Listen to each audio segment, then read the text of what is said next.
ॐ सोमनाथाय नमः।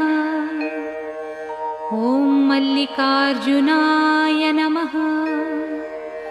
ॐ महाकालेश्वराय नमः। ॐ ओंकारेश्वराय नमः। ॐ वैद्यनाथाय नमः। ॐ भीमशंकराय नमः।